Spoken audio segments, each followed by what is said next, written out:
Assalamualaikum warahmatullahi wabarakatuh. My name is Siti Nurhusna binti Azam Baginda Omar. My metric number is 01DPM20F10F1022. Today I want to present about introduction of China. China is a country in East Asia bordering the East China Sea, Korea Bay, and the South China Sea. Neighboring countries include 14 sovereign states. The terrain is diverse in China with mostly mountain along with desert in the west and plain in the east. It is the largest of the ASEAN countries and has the largest population of any country in the world. The government system is a communist state. The chief of state is the president and the head of government is the premier. China has a market-based system, changed from a centrally planned system in the 1917 year. China is a member of the Asia-Pacific Economic Cooperation and the Asia-Pacific Trade Agreement. China was one of the world's foremost economic powers of most of the 2 millennia. For millennia, China's political system was based on absolute hereditary monarchies or dynasties, beginning with the semi-legendary Xia dynasty in the 21st century BCE. China is the oldest continuous major world civilization. With more than 4,000 years of recorded history, China is the world's oldest continuous civilization. The largest country in Asia, China stretches from the continent's eastern seaboard to the borders of Afghanistan, Tajikistan, Kyrgyzstan, and Kazakhstan in the west. Language and religion. Hi, thank you Siti Nurhusna. My name is Mastura binti Kamar Zaman and my metric number is 10DPM20F1009. Next, I will talk about language and religions. There are 3 types of language in China. The first one is Standard Chinese, which is Mandarin. The next language is Yu, which is Cantonese. And the last one is Wu, which is Shanghainese. Next, we will look at 2 religions. There are 5 major religions that are practiced in China. The first one is Buddhism, and the next one is Taoism. Also, Islam are practiced in China. And the next one is Catholicism.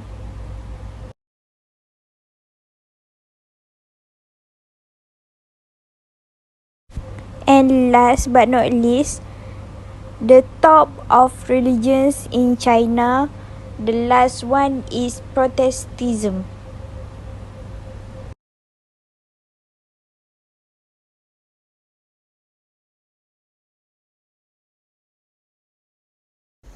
Thank you much for your explaining just now. Now, I will talk about business manners and custom in China. There are few business manners. The first one is dress to impress. Appearances and first impression are important in Chinese business culture.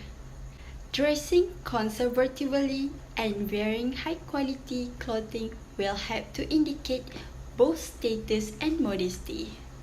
The second one is entrance. Enter the room in order of seniority. You should actively demonstrate great respect to the leader of the Chinese delegation. The person with the highest rank of your team should introduce the rest of the group. Next is handshakes. Handshakes in China are not as firm as in the West. Expect it to be soft and sharp.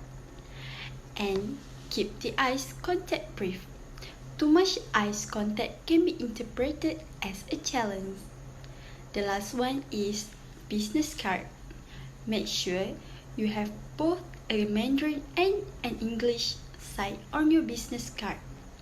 When the time comes, present your card with two hands, with the Chinese side up and facing the other person. After that, I will talk about custom in China. The first one is giving hongbao during Chinese New Year. They normally receive hongbao, lucky money. Hongbao usually consists of brand new bills put in a red envelope and given by the elders of the family. The hongbao represents blessings for the year to come. People tend to stop receiving hongbao when they begin to work. Second is eating dumplings during the winter solstice. People who are new to China might feel confused on the winter solstice. Nearly all the big and small dumpling Jiaozi restaurants are severely overflowing with customers. Even the Chinese friends who choose not to dine out will most likely order a dumpling delivery. That because rumor has it, if you are not eating dumpling on the winter solstice, your ears will be beaten off by the freezing cold wine. And the third is downing your drink after saying Genbei. What follows Genbei is cheers, and glass clinking in China is people alcohol in their glasses. Instead of just taking a gentle sip, if you don't drink up your wine, you might be regarded as impolite in China. My name is Alia Nordini binti Hamidin, and I'm gonna present to you about food, art, and symbol in China. First, we're gonna talk about their foods, such as dumpling. Dumpling is the most famous traditional Chinese food, which was invented by medical Shi Zheng Zongjing more than 1800 years ago. Next is noodles. Noodles are one of the oldest traditional Chinese food. Chinese people have started eating noodles about 4,000 years ago. Lastly is their steamed stuffed bun. Is a flour dough wrapped with stuffing, which is kind of Chinese traditional foods. It is said that it was created for sacrifice to dead soldier in a battle by Zhu Liang, who was an outstanding politician and military strategist during the Three Kingdom periods. Second, we're gonna move to art in China, like calligraphy. Chinese calligraphy is the writing of Chinese character as an art form, combining purely visual art and interpretation of the literary meaning. This type of expression has been widely practiced in China and has been generally held in high esteem across East Asia. Last part is Chinese painting. Zhongguanghua is one of the oldest continuous artistic tradition in the world. Painting is the traditional style is known today in Chinese as Guahua, meaning national painting or native painting, as opposed to Western style of art, which became popular in China in the 20th century. Next part is symbol in China. The first is national flag of People's Republic of China was designed by Zhang Liansong. It has red field charge with 5 golden stars in the canton. The color red represents the Communist Revolution. The 4 smaller stars represent the 4 social classes in Chinese society. And the largest star represents Chinese unity under the leadership of the Communist Party of China. One corner of each of the 4 smaller stars point to the center of the biggest star, representing the principle that unity should go around the center. This flag is flown in the mainland, Hong Kong, and Macau. Lastly is giant panda. Panda have become symbol of China and they are really significant to the Chinese culture.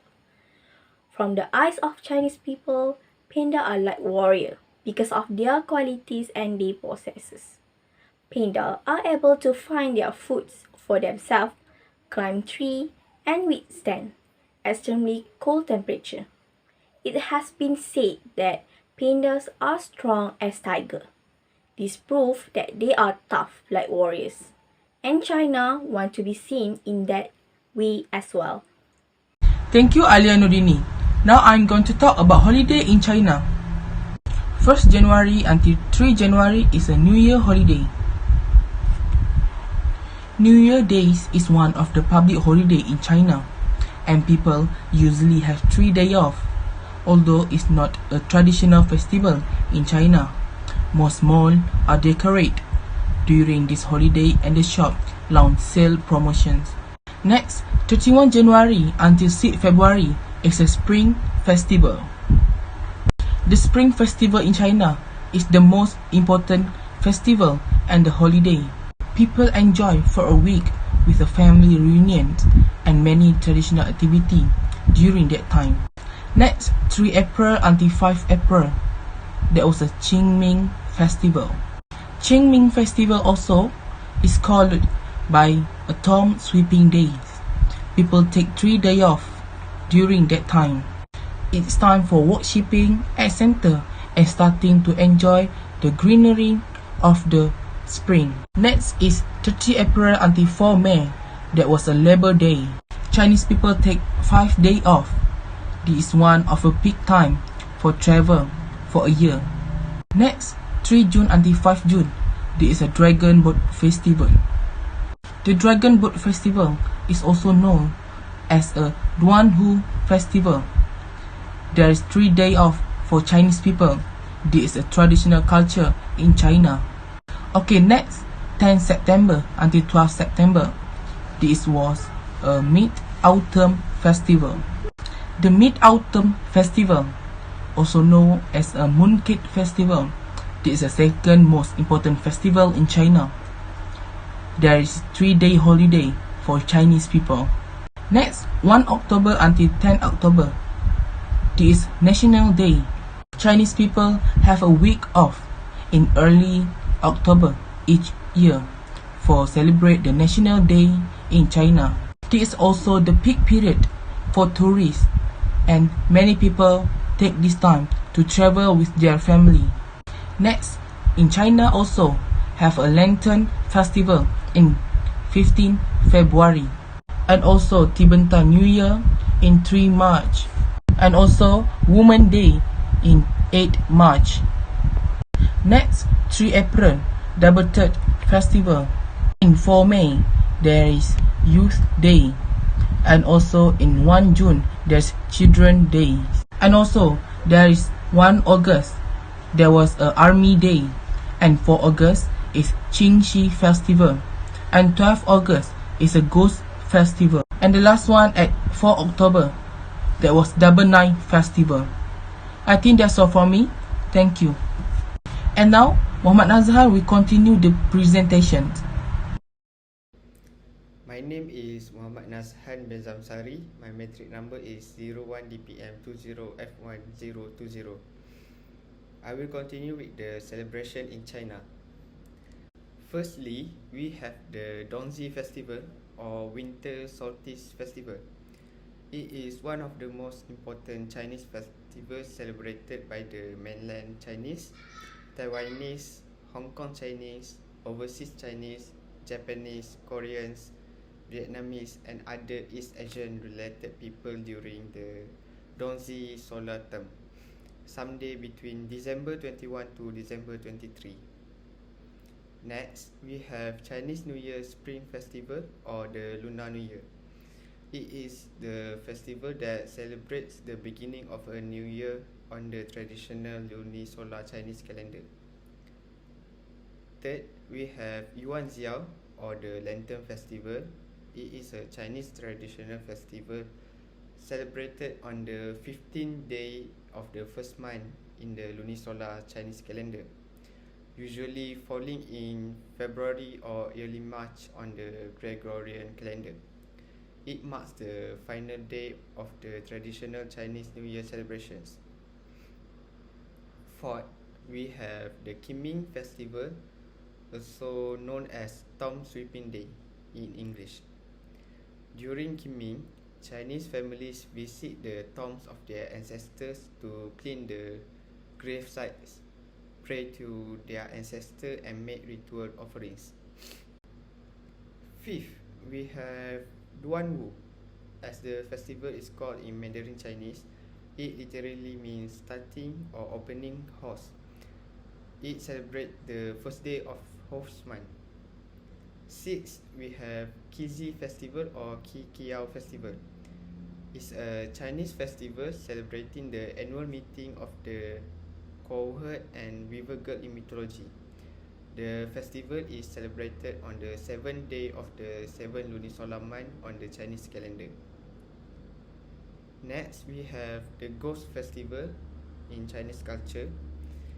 At the 15th day of the 7th month in the lunar calendar is called Ghost Day, and the 7th month in general is regarded as the Ghost month, in which ghosts and spirits, including those of deceased ancestors, come out from the lower realm.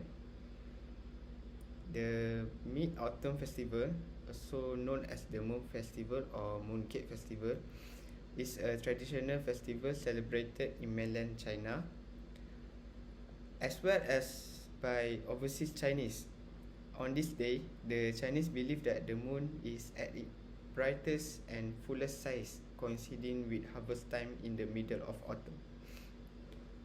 9, we have National Day of China.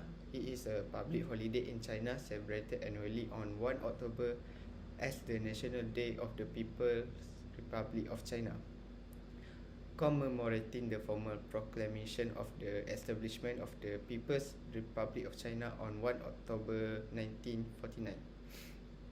Lastly, we have Chongyang Festival or the Double Night Festival. It is celebrated on the 9th day of the 9th month in Chinese calendar. This holiday, some Chinese also visit the grave of their ancestors to pay their respect. In Hong Kong and Macau, whole extended families head to ancestral grave to clean and repaint inscriptions and to lay out food offerings such as roast suckling pig and fruit, which are then eaten. That's all from me. Thank you.